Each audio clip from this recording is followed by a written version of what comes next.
Lundi 28 avril, bienvenue à vous si vous entamez votre semaine avec la matinale de TV Vendée. Nous sommes ensemble tous les matins, du lundi au vendredi, pour faire le point sur l'actualité 100% Vendée. Du côté de l'actualité, justement, eh bien, je vous propose ce matin de prendre la direction des Herbiers pour aller découvrir ce nouveau centre de soins qui va ouvrir dans les prochains jours. Il existe déjà des centres de soins non programmés vers lesquels le 116 117 peut vous envoyer. Mais cette fois-ci, dans ce nouveau type de centre de soins, nous avons 2 médecins et 2 infirmières conventionnées qui peuvent recevoir toutes les urgences non vitales sans rendez-vous. Vous pouvez y aller de vous-même. Louise Viager a visité pour nous donc ce premier centre médical de soins immédiats en Vendée. On va également à la rencontre des artisans de l'île Dieu. Ils manifestaient vendredi à Port-Joinville, ce n'est pas la première fois, en cause la gestion des déchets de chantier. Leur site de collecte est saturé, ils ne savent plus où stocker sur l'île leurs gravats avant de pouvoir les transférer sur le continent. Et puis je vous propose aussi un défi pour le moins insolite ce matin. Je ne suis pas certaine qu'il ait sa place dans le journal des sports qui suivra. C'est une course de baignoire. Elle a été organisée ce week-end à Saint-Georges-de-Montaigu et vous découvrirez qu'une baignoire, ça peut couler. Et oui, messieurs, dames, on enchaîne avec la météo de ce lundi.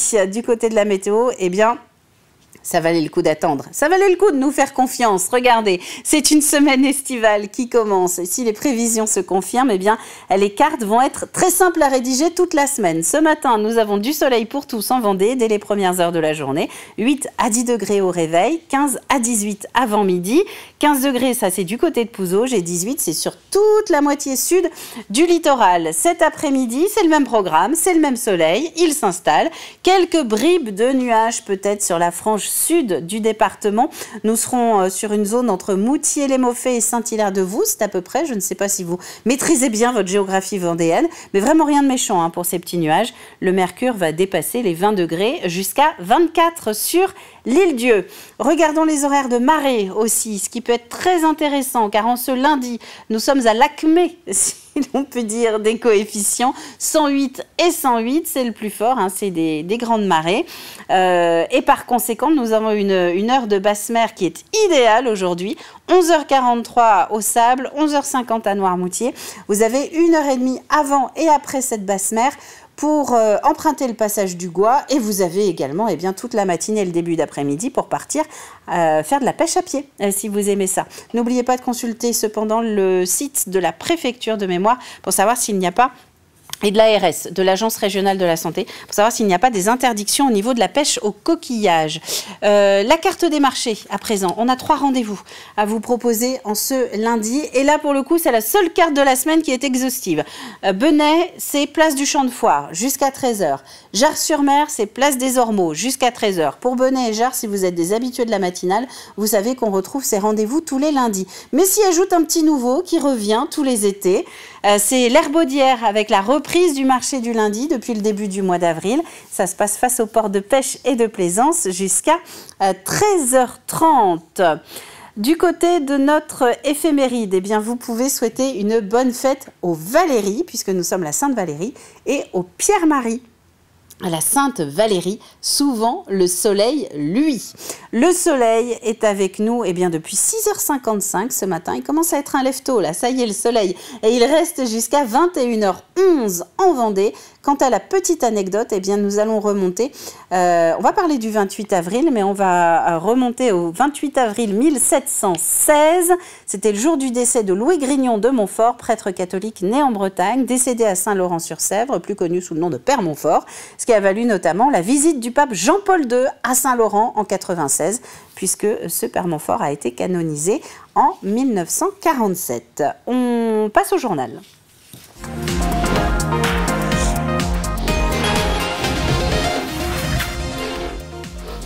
Et santé donc pour commencer avec cette nouveauté en Vendée. Le premier centre médical de soins immédiats ouvre la semaine prochaine aux Herbiers. Les patients peuvent y aller d'eux-mêmes ou y être envoyés par leur médecin traitant ou même les pharmacies. Entorse, fièvre ou encore infection, toutes les petites urgences vont pouvoir y être traitées par des médecins et des infirmières qui sont présents sur place. Louise Viager. C'est l'heure des dernières finitions. Dans une dizaine de jours, ce centre médical de soins immédiats recevra ses premiers patients. Ils seront accueillis par des secrétaires et direction ensuite l'un des 6 box de consultation. Ils sont vus par les infirmières qui les interrogent sur leurs problèmes de santé éventuels, sur leur prise de médicaments, sur le motif de recours au niveau du centre. Et à partir de là, elles nous en réfèrent en disant voilà, tel patient vient pour telle pathologie. En tant que médecin, nous allons le voir, nous le prenons en charge. Si besoin, on peut faire des soins sur place, c'est-à-dire qu'on peut les perfuser, on peut les soulager avec des médicaments par les veines, on peut aussi faire des radiologies. Pour la traumatologie notamment, ça s'y prête très bien. Vous avez une entorse de cheville, un traumatisme de cheville, vous êtes évalué par un médecin, par l'infirmière. 20 à 30% des personnes vont aux urgences sont consultées. C'est cette part des patients que ce CMSI souhaite accueillir pour désengorger les services. Un objectif fixé par Julie. Cette infirmière a lancé le projet en s'associant avec une consoeur et 2 médecins. On est entièrement sur un mode autonome, on fonctionne comme une entreprise finalement. Et finalement, nous, ce qu'on veut surtout, c'est rester... ce qui nous plaisait dans le concept, c'est d'être secteur inconventionné, c'est-à-dire qu'on ne veut pas de dépassement d'honoraires, on veut être accessible au maximum de personnes. Et que tout le monde puisse venir et ait les moyens. Donc tout est entièrement remboursé sur la nomenclature des médecins généralistes et sur la nomenclature des infirmières. On est sur les mêmes actes, les mêmes grilles. L'établissement sera ouvert de 8h à 19h sans interruption et sans rendez-vous pour répondre aux urgences non vitales. Une offre de plus presque indispensable pour la ville qui manque en moyenne de 8 médecins généralistes. Il n'y a pas une solution, il y a une multitude de solutions et l'objectif pour nous c'était surtout que le CMSI s'intègre véritablement dans l'offre de soins et même dans le parcours de soins que nous pouvons avoir au Pays des Herbiers et aux Herbiers. Et en l'occurrence, les 2 médecins généralistes feront par exemple des gardes de nuit et des gardes de week-end. Jusqu'à 70 patients par jour pourront être accueillis ici. Une aubaine pour une population qui se déplace jusqu'à La Roche-sur-Yon ou Cholet pour aller aux urgences. Et notez qu'un centre de soins non programmés avait ouvert en 2022 aux Herbiers. Les patients n'y ont pas accès directement, ils passent par le 116-117. La lutte contre la désertification médicale concerne aussi l'Île-Dieu, mais la manifestation à Port-Joinville de vendredi, elle, concernait un tout autre sujet. Un dossier propre à l'insularité du territoire, la gestion des déchets de chantier. Comment faire pour stocker les gravats de construction ou de rénovation de maisons en attendant de pouvoir les traiter et les évacuer? Le site qui recevait les camions est fermé, l'activité est donc à l'arrêt et l'association ILES des artisans du bâtiment craint autant pour ses emplois que pour le développement de dépôts sauvages par des entrepreneurs peu scrupuleux. Le problème de la gravère, ça fait quelques années que ça se mettait, disons qu'elle était en train de se saturer gentiment. Pas de communication dans le sens que du fait que si on nous avait dit d'entrée de jeu que si c'était saturé, ça ferait longtemps qu'on serait déjà dans la rue. Là, ça a été sous-dimensionné. C'est un nouveau projet qu'ils ont fait il y a une dizaine d'années, qui a été sous-dimensionné, qui est en plein milieu de l'île. Donc forcément, site saturé, forcément plus de gravats, plus de solutions de travail. Et comme à l'Île-Dieu, de plus en plus, on s'en va dans un domaine aussi bien dans la rénovation qu'on va générer tellement de remblais. Et tout chantier qui se fait génère des gravats. Donc forcément, aucune solution possible pour nous artisans de pouvoir stocker sur des terrains, puisque nos dépôts sont tous pleins et beaucoup n'ont pas de dépôt. Ils sont vraiment à la recherche d'un endroit, un exutoire possible. On n'en a pas. Le seul exutoire possible, ça serait la carrière, qui est un site classé. Apparemment, selon les dires, on pourrait déclasser un site. On attend ça de leur part. Ils nous disent que non. On aimerait bien qu'ils avancent de ce côté-là le plus vite possible, parce qu'on veut vraiment des réponses dans les 15 jours qui viennent. Le lycée Colette Lebray recevait vendredi Christelle Morancet. La présidente de région était en déplacement en Vendée pour visiter notamment la première unité d'enseignement externalisé d'un IME ouverte dans un lycée public de la région. C'est la 2e année de fonctionnement. Elle permet à des jeunes qui bénéficient d'une notification IME de participer pleinement à la vie du lycée. Ils ont leur propre classe, ils reçoivent des cours adaptés et participent à plusieurs projets inclusifs, tout comme aux activités sportives et culturelles de l'établissement avec les autres élèves. La coopération est vraiment excellente avec l'équipe du lycée et les agents, ce qui fait qu'on sent qu'il y a une vraie dynamique qui se crée autour de cette unité. Les jeunes se retrouvent à être plus à l'aise dans leur expression. Ça peut être parfois aussi compliqué pour eux.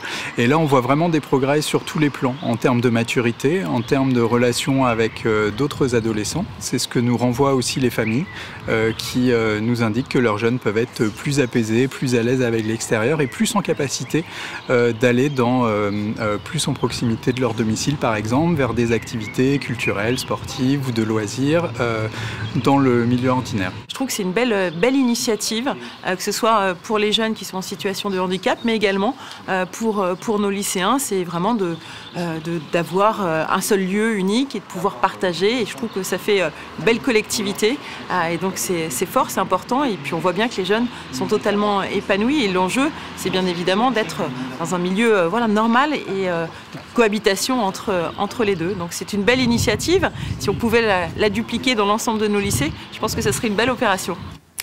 15 équipages ont participé à cette première peu commune, une course de baignoire directement dans la Maine. Ça se passe à Montaigu-Vendée, Saint-Georges-de-Montaigu plus précisément. Et c'était une proposition du comité des fêtes à l'occasion de la Saint-Georges pour changer des désormais traditionnelles courses de caisses à savon. Et c'est donc sous un grand soleil que les marins d'eau douce se sont élancés hier. Léo Marcheguet. La première course de baignoire vendéenne 100% officieuse. Jamais à court d'idées, le comité des fêtes de Saint-Georges de Montaigu innove cette année avec une course de baignoire qui se dispute directement dans la rivière du village. Le principe, c'est une baignoire qu'on achète ou qu'on récupère, qu'on habille si on a envie de l'habiller, on fait ce qu'il faut pour la faire flotter. Et le but, c'est d'arriver le premier, voilà, tout simplement. 15 équipes sur la ligne de départ et parmi eux, Baptiste et Mathias, membres de l'équipage La Baignoire. On s'appelle La Baignoire, voilà. On est des abbés noirs. Voilà. On n'est plus en abbé parce qu'on a eu un souci sur la première course. On va dire que ça flottait et en fait j'ai un commis qui s'est très bien ramé et il remplissait la baignoire et la baignoire elle flottait plus et elle a coulé. Malgré leurs péripéties, les abbés noirs ne se laissent pas décourager puisqu'ils avaient anticipé une éventuelle avarie et espèrent faire bien meilleure impression lors des courses suivantes. Alors on avait ramené 2 autres flotteurs avec une baignoire de secours si ça allait mal. Donc on va pas monter les flotteurs sur la baignoire de secours, on les monte sur notre baignoire actuelle pour flotter un peu plus et puis au moins finir la deuxième course, voire la troisième. Mathias est bien plus optimiste. Le but c'est de gagner après. Le but c'est de monter dans le classement et taper la cloche pour la bière. Faire couler les autres. En ce qui concerne les règles de l'épreuve, le président admet volontiers quelques souplesses. Alors il y avait un règlement, mais on va dire, comme on disait, le championnat du monde de la course de baignoire change tous les quarts d'heure. Le règlement change tous les quarts d'heure. Non, le règlement, c'est vraiment souple. Le but, c'était quand même d'avoir une flottaison, des gilets de sauvetage avec un casque et un petit flotteur si la baignoire court pour essayer de la récupérer, pour la récupérer, pardon. Et le principe, c'est de faire un petit parcours avec des obstacles et le premier qui fait sonner la cloche a gagné. Des centaines de spectateurs s'étaient massés sur les bords de la Petite Maine pour assister à la première édition de cette course de baignoire. Quelques images aussi du Salon du Livre de Saint-Gervais. C'était tout le week-end dans le nord-ouest vendéen, un salon qui existe depuis 1994. Il avait été créé par Michel Thomas, puis rapidement repris par Claude Mercier. L'écrivain Mémoire du patois vendéen l'a ensuite dirigé pendant près de 20 ans jusqu'à son décès. L'actuelle dirigeante a donc trouvé légitime de lui dédier cette édition. Déjà l'année dernière, j'avais en tête de rendre un hommage à Claude Mercier parce qu'au cours de ses 18 ans de présidence de salon, il a énormément développé le salon. Il n'y avait au départ que des auteurs vendéens. De proches du secteur. Voilà. Et petit à petit, Claude Mercier a fait venir Ménie Grégoire, des personnalités importantes qui aussi ont permis au public de se dire finalement c'est intéressant d'aller rencontrer des auteurs qu'on connaît au niveau national mais qu'on n'a pas l'occasion évidemment de rencontrer. Donc c'est pour ça que je voulais rendre hommage à Claude parce qu'il a apporté donc un développement très important au salon et puis aussi parce qu'il a instauré une convivialité qui reste encore aujourd'hui et les auteurs, tous les auteurs veulent revenir. La météo de ce matin, avant d'enchaîner, c'est une très belle semaine qui commence, c'est ce que nous disions, du soleil partout ce matin en Vendée, 17 au meilleur de la matinée sur toute la moitié nord du département, 18 degrés partout ailleurs. Et il est donc temps maintenant d'enchaîner avec la suite et d'ouvrir notre journal des sports.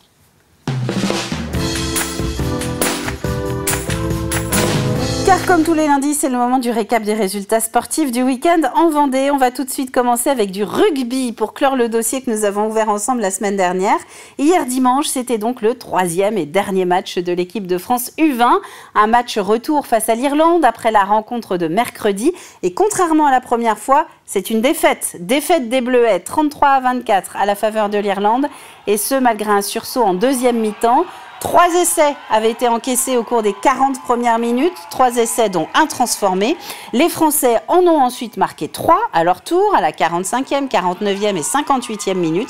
Mais tout espoir de remonter s'est éteint à 2 minutes de la fin, quand l'Irlande a scellé sa victoire grâce à un drop parfaitement ajusté à seulement 10 mètres de l'embut français. Au total, plus de 12 000 spectateurs auront assisté aux 3 matchs de l'équipe de France U20 à La Roche-sur-Yon au cours de la semaine dernière. À quelques centaines de mètres de là, du football aussi ce week-end avec la 19e journée de 3e division féminine opposant La Roche-USO au leader Auxerre. Après une solide première mi-temps avec plusieurs occasions de part et d'autre, le score était vierge à la pause. Les Lyonnaises ont ensuite encaissé un premier but à la 55e, puis un deuxième à la 67e. Auxerre remporte donc la victoire 2-0 et reste leader du classement. La première mi-temps est plutôt très intéressante. La fin de première un peu moins, mais je trouve qu'il y avait un peu plus de fatigue, on était moins organisés aussi, et puis elles ont repris un petit peu plus la position et la maîtrise du jeu. Mais voilà, ce qui est un peu notre problème en ce moment, on ne marque plus de buts. Évidemment, c'est frustrant parce que quand on joue le premier, en plus on n'avait pas perdu de l'année à domicile, donc on voulait garder cette invincibilité aussi. Et puis on avait les moyens, je pense, de le faire. Sauf que voilà, il nous a manqué les buts, il nous a manqué d'être efficace, et puis voilà. La Roche-USO reste à la 4e place avec un prochain match prévu le 11 mai. Ce sera face à Angers. Chez les hommes, en National 2, le Poiré-sur-Vie recevait Châteaubriand, 1-0 pour les Vendéens. La Roche-VF était en déplacement à Bordeaux et perd face aux Girondins 1-0. Enfin, les Herbiers étaient à Bourges et se sont imposés 2-1. On passe au handball maintenant avec de la National 1 féminine. 20e journée pour La Roche-sur-Yon qui est 2e au classement. La Roche qui recevait samedi Saint-Loubès 8e. Une rencontre parfaitement maîtrisée par les Vendéennes qui se sont imposées sur le score de 32-21. Après une défaite plutôt frustrante d'un petit point la semaine dernière face à Bléré, les Lyonnaises repartent donc de l'avant au meilleur moment de la saison. Avec 2 matchs restants et la montée en D2 toujours à portée de main, elles restent plus que jamais en lice, mais rien n'est encore joué pour La Roche-Vendée qui se déplacera la semaine prochaine en Gironde pour un choc déterminant contre Millos, invaincu sur ses terres. On avait parlé de cette semaine de maturité, de se responsabiliser au vu de la défaite de la semaine dernière. Je pense qu'aujourd'hui c'est le cas dans la maîtrise du match où on ne s'est pas enflammé, on ne s'est pas vu trop belle trop tôt, mais on ne leur a pas donné l'opportunité de revenir, notamment en défendant extrêmement bien. On a monté des ballons importants. Certes, on a encore perdu quelques balles sur Grand Esmas, mais aujourd'hui on a vraiment joué notre jeu et à la fin l'écart est net et aujourd'hui c'est un vrai match collectif. L'important aujourd'hui c'est nous, on veut finir dans la meilleure position qu'on peut avoir. Donc on va tâcher de gagner les 2 derniers matchs. Victoire donc ce week-end 32-21 face à Saint-Loubès. Enfin terminons avec du ring hockey, 17e journée de National 1 Élite et un derby vendéen entre la Vendéenne, 4e au classement, et le Poiré-sur-Vie, 7e. Un match retour devant une salle lyonnaise pleine à craquer. Les joueurs de la Vendéenne ont remporté la victoire sur leurs adversaires geneaux sur le score de 3-1. Premier but lyonnais, Thomas Korozek dans la première mi-temps. Puis la Vendéenne se fait rattraper à la 30e avec un but signé Suarez. Score 1-1. À la 34e minute, Antoine Thébault marque le 2e but pour son équipe. Puis un 3e, permettant donc à la Vendéenne de remporter ce derby 3-1. Ouais, c'est un match très spécial parce qu'on se connaît tous. Et puis c'est un derby, hein, c'est Poiré et la Vendéenne, donc il n'y a pas de... Pour moi, il n'y a pas de favori, d'équipe meilleure. C'est derby, tout peut se passer. Donc toujours un match compliqué à gérer. On l'avait dit depuis le début qu'il fallait être patient. Surtout à 1 en deuxième mi-temps. On sait qu'il y a beaucoup de fatigue des deux côtés. Il faisait chaud, il y avait beaucoup de monde. Je pense qu'on a senti la différence. Il y avait de la fatigue. Donc je pense qu'un but à ce moment-là, c'était important. On savait qu'il fallait mettre le but du 2-1. C'était le but décisif un petit peu. Donc ouais, très content d'avoir mis ce but. Les erreurs qu'on a fait individuellement, je pense qu'on a payé un peu trop cher. Voilà, après dans les matchs, Ça manquait peut-être un petit peu de fraîcheur, surtout sur la deuxième mi-temps, pour chercher peut-être la 9e faute, pour être plus proche de les coups directs. On a essayé d'être les plus compétents possible, de respecter notre plan de jeu pour accrocher quelque chose ici à La Roche. On n'a été pas capable. Samedi, on a encore un prochain match contre Saint-Omer, essayer de faire mieux. Et rendez-vous ce soir à 18h45 dans 85 chrono pour encore plus de sport. Nous enchaînons tout de suite avec maintenant notre plus de l'info.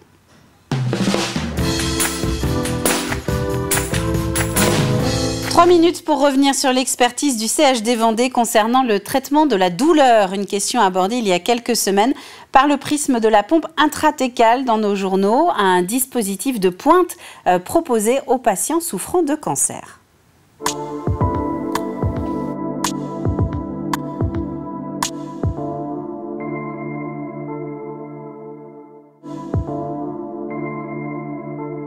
C'est un dispositif avec un réservoir qui permet, avec un réglage, d'envoyer au niveau du liquide céphalorachidien un liquide qui est un mélange de médicaments et qui permet de soulager les douleurs. On va administrer le traitement antalgique au plus près de là où il est efficace au niveau du système nerveux, donc de la moelle épinière. Elle est accessible à travers la peau, il y a un petit opercule qui peut être accessible par une aiguille. Et du coup, dès qu'il s'agit de la remplir, on va d'abord vider ce qui reste, parce qu'elle n'est jamais vide, évidemment. Et voilà, donc il y a une procédure technique assez simple. On pique en transcutané, à travers la peau, pour accéder à la pompe. Les oncologues nous adressent ces patients douloureux, rebelles dans le cancer, et nous sommes chargés d'en faire une évaluation. On a une équipe formée de médecins, d'infirmières sur toutes les structures hospitalières du département, et nous sommes donc chargés d'évaluer cette douleur et de voir si elle nécessite une prise en charge spécifique, et notamment une technique spécifique. C'est souvent des patients à qui on propose qui ont des doses antalgiques important, et donc avec beaucoup d'effets secondaires, une altération de la qualité de vie. Et là, dès qu'on met la pompe, on a un effet quand même bien ciblé sur la douleur, avec le plus souvent quand même une très bonne réponse en termes d'antalgie et de qualité de vie. Ça a changé beaucoup de choses, hein. Je peux marcher maintenant, c'est une pompe qui me fait du bien, qui me fait vachement du bien, quoi. Dès que j'ai mal, dès que je sens que j'ai mal, tac, j'ai mon petit machin là, ma petite télécommande, et puis je remplis la pompe, et puis bonus démarré, hop, et puis ainsi de suite, quoi. Question de douleur, ça m'a vraiment diminué, hein, attention, hein. Ah, c'est une tuerie, cette boîte-là. L'intérêt de cette technique, c'est que dans la douleur rebelle, notamment dans le cancer, il y a une augmentation régulière de la prise de médicaments antalgiques comme la morphine. Et quand on augmente ces traitements, on a aussi l'augmentation des effets secondaires. Et pour vous donner de façon très simple une équivalence, quand on prend 300 mg de morphine par la bouche, eh bien avec cette technique, on utilise seulement 1 mg au niveau de la colonne vertébrale.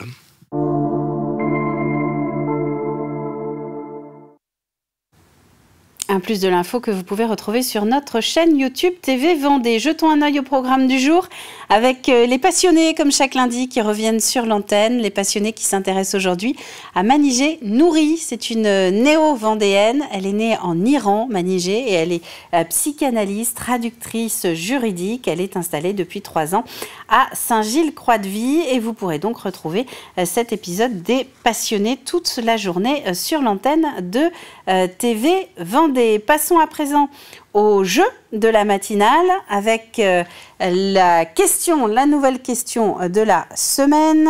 On a 3 petits jours pour cette semaine. Alors il va falloir rapidement faire fonctionner les méninges. Artiste doux rêveur, saurez-vous retrouver le nom de ce Vendéen? C'est un épisode qu'Anaïs Escalona est allée tourner. Alors, je ne vous dis pas où, parce que justement, ce serait un peu trop vous aider. L'indice géographique, on aura le droit mercredi. D'ici là, eh bien, son jardin est devenu le musée à ciel ouvert de ses œuvres. Ça, c'est l'indice de ce jour pour essayer de retrouver le nom de cet artiste. À la clé, un chèque cadeau de 30 € offert par les vitrines du centre-ville de La Roche-sur-Yon, c'est-à-dire les commerçants de l'hypercentre de La Roche. L'occasion de vous parler également de la semaine dernière. Quelle était la réponse? Vous savez, Chapuz, d'où vient ce nom? Eh bien, c'est du patois vendéen. Vous avez été très nombreux à participer la semaine dernière. Et chapuser, ça veut dire travailler le bois. Voilà, en patois vendéen. Donc Serge Marais, l'humoriste que nous connaissons, il s'est inspiré de ce mot pour pouvoir